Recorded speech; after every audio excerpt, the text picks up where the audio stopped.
are now beginning their 6th day of captivity inside the U.S. Embassy in Tehran.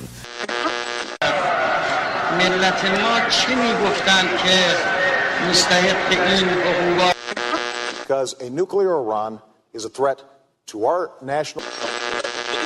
We want to be friends with America. We want to be accepted as part of the family. The nuclear family. Officials will continue their search for some way to negotiate the hostages' freedom. To make that statement that it wants to wipe another country in its neighborhood off the map.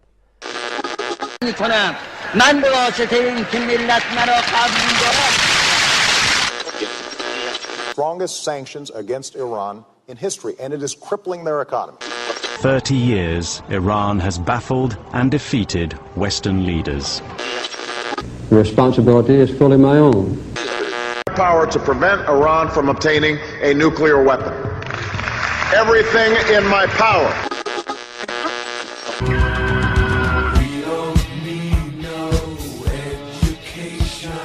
Hello and welcome to the IRUS podcast, coming to you from Southampton University. IRUS, standing for Iran's relations with the United States, will be bringing you a series of podcasts covering the turbulent past the two countries have had, focusing particularly on the 1979 US Embassy hostage crisis in Tehran. Hi, I'm Izzy, and today's topic will be focused on what actually went down in '79, covering the story of the crisis itself. I'll be joined by my colleague Sarah. Hi there. And our special guest who will be joining us throughout the series, our good friend Ignorant Jon. Hi, pleasure to be here. So on the 4th of November 1979, a group of students from various universities in Tehran, Iran's capital, entered the US Embassy that was in the city. Their initial intentions were to stage a sit-in and short occupation, similar to what had been done by the US civil rights movements a few decades earlier. That's it? What was America so angry about? No, that's not it. The intended occupation soon escalated. The students took the embassy staff hostage and gained control of the building, resulted in 444 days of international crisis. There were also 52 hostages in the building in total. It ended on the 20th of January 1981, 20 minutes after President Ronald Reagan of the United States had been inaugurated. I had no idea. So was the Iranian government responsible for the whole thing? Not initially. The seizure was initially planned in September 1979 by the student Ibrahim Asghazadeh and a group called the Muslim Student Followers of the Imam's Line, which was formed to organise and stage the takeover. The group mostly included students of the University of Tehran, though students from Sharif University of Technology and the Tehran Polytechnic were also involved. They were a revolutionary Islamic group, supporters of Khomeini, and outraged that the Shah had been admitted into the USA for medical treatment in October 1979. What did Asghazadeh aim to get from the seizure, though? It seems like a risky move. Asghazadeh said of the event, "Our aim was to object against the American government by going to their embassy and occupying it for several hours. Announcing our objections from within the occupied compound would carry our message to the world in a much more firm and effective way." Wow, that's controversial and a bit daring. Surely breaking into the embassy of the most powerful nation in the world would be difficult, though. It would indeed, Ignorant Jon. So in preparation for the seizure, the group took note of the security procedures of the embassy guards from rooftops in the surrounding area. They also looked for help from the police in charge of the embassy, and the Islamic Revolutionary Guards, which were a group founded during the Islamic Revolution of 1979, specifically to protect it. So how did they do it? Well, on the morning of the takeover, the ringleaders gathered between 300 and 500 selected students to brief them on the plan.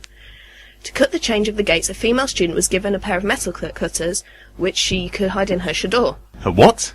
Her chador, a full-length Islamic outer garment commonly worn by Iranian girls and women. Right. This still doesn't explain why the planned peaceful sit-in escalated. The initial plan of a symbolic occupation changed and it became clear that the American guards were not planning on using deadly force. Encouraged by the large, aggressive crowd that had begun to gather outside the embassy, the plan began to change. The students were taking advantage of the situation then? Exactly. They capitalized on the sentiment of the crowd and the American guards' passivity. So how did it escalate? Once inside, the students blindfolded and banned the staff. One was brought out 6 days after the initial takeover, to be photographed by the world media, which was now gripped by the crisis. But why is there such a large amount of international interest? I'm going to be honest with you, the situation doesn't seem like it was that bad. Are you being serious, Ignorant Jon? The act of hostage-taking, let alone taking over an embassy, violates various international diplomacy laws. Yet, the then supreme leader of Iran, the Islamic fundamentalist Ayatollah Khomeini, gave it his blessing. Well, I just got put in my place. I take your point, but why did he suddenly decide to support them? That move must have alienated him, surely. It was actually a savvy move on his part, as it rallied Iranian popular support around him and allowed him to consolidate his fledgling Islamic government. On the 6th of November 1979, the liberal leader of the provisional government, Bezi Bazahan, resigned in protest at the students' actions. So, Khomeini supported the students to help eradicate his opposition? Yes, Ignorant Jon, to a certain extent. Bazahan's resignation was paramount to the nature of the revolution, as he is credited as being the only person capable of creating a democratic Islamic republic. His resignation left room for Khomeini and his implementation of a new Islamic constitution, so making room for the second revolution, this one of a religious nature. Speaking of Khomeini, allow me to briefly enlighten you for a second.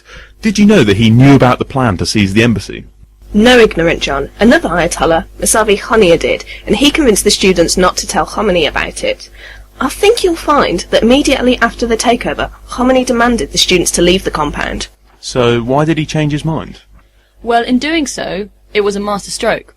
Once the event was in full force, with the rallying public behind it, Khomeini found it difficult to denounce it, and if he had, his time and power would probably have been much shorter.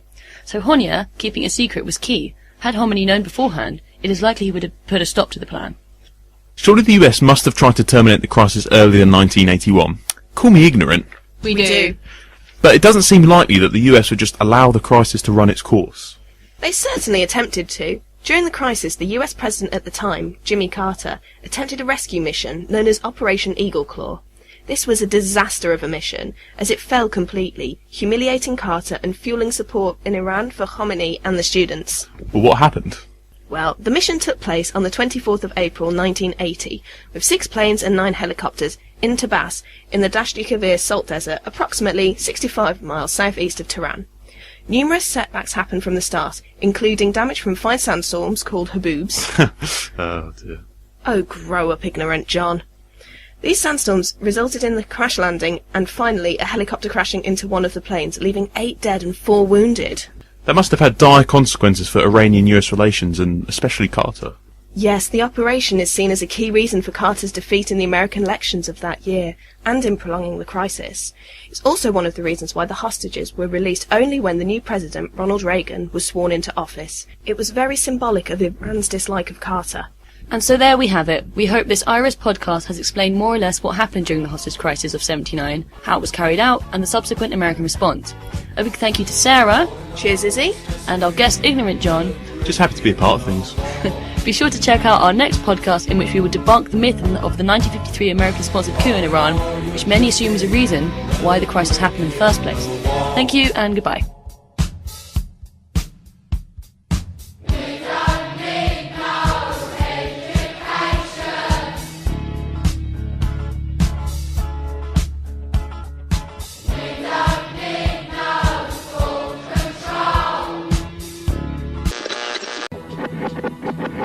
Peanuts, slice off the slice.